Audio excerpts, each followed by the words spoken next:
पीठ में दर्द है तो डॉक्टर, बाबा जी इसको क्या करे? ये बाबा जी क्या करे? जैसे किसी को रोग है, किसी को दर्द है, तो डॉक्टर के पास जाए। आशीर्वाद से नहीं ठीक होता। देखो, बस वही समझ में नहीं आता, इसी भटकाओं में सब भटक रहे हो। कोई जंतुर बांधेगा, कोई आशीष, इसीलिए तुम सब अच्छे कर्म करो। पूर्व के पूर्व कर्मों के पाप से हमें दंड मिलता है। अच्छे कर्म करो, नाम जप करो, माता पिता की सेवा करो, सद्भाव से चलो। अभी ये कर्म नष्ट हो जाएंगे, किसी से जंतुर बंधवाने की जरूरत नहीं, किसी से आशीर्वाद मांगने की जरूरत है। अब नाम जप ना करो, खाओ मुर्गा मांस, पियो शराब, करो व्यभिचार करो, तो बाबा जी आशीर्वाद दे दे तो कोई आशीर्वाद काम नहीं करेगा। दुर्गति होगी यहाँ भी और वहां भी। हमारी बात समझो। अब जरूर बुरा लगता है, सत्य विषय बुरा लगता है, पर अगर बच्चा सावधान हो जाओगे तो सुखी हो जाओगे। कोई भी हो, हम किसी एक के लिए बात नहीं करते, सबके लिए करते हैं। सब भागते हैं इस बात में कि बाबा जी आशीर्वाद दे, रोग रहित हो जाओ। कभी नहीं होगा, कभी नहीं होगा। तुम्हारे आचरण ठीक होंगे तब तुम्हारा सब काम बनेगा। हाँ देखो ना, खा रहे हैं जीवों को उबाल उबाल करके मांस, पी रहे हैं शराब, कर रहे हैं बेविचार, बुद्धि भ्रष्ट होगी और नष्ट होना पड़ेगा, क्योंकि आचरण गलत है। कोई आशीर्वाद किसी का काम नहीं करेगा।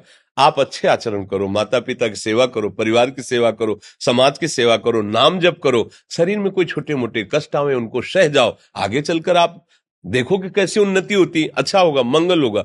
इस ब्रह्म में ना किसी के आशीर्वाद से कुछ हो जाता है। हम आपको पक्की बात बताते हैं कि आज बाबा के यहाँ गए थे यार, पीठ में दर्द कम हो गया। ये तुम्हारा पुण्य लग गया, पुण्य बन गया, तुम्हारा कर्म। तुम आए ना यहाँ, तो जो जो पाग आगे धरे कोटिन यज्ञ समान, साधु दर्शन के लिए भाव से आए तो तुम्हारा वो रोग नष्ट होगा। तुम्हारे कर्म से नष्ट हुआ, तुम सत्कर्म किए ना, उससे कर नष्ट हुआ। बात समझो बच्चा, आप हमारे घर के हो सब।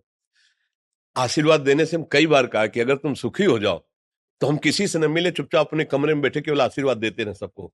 लेकिन नहीं सुखी होगे, सुखी होगे तुम अपने कर्म से।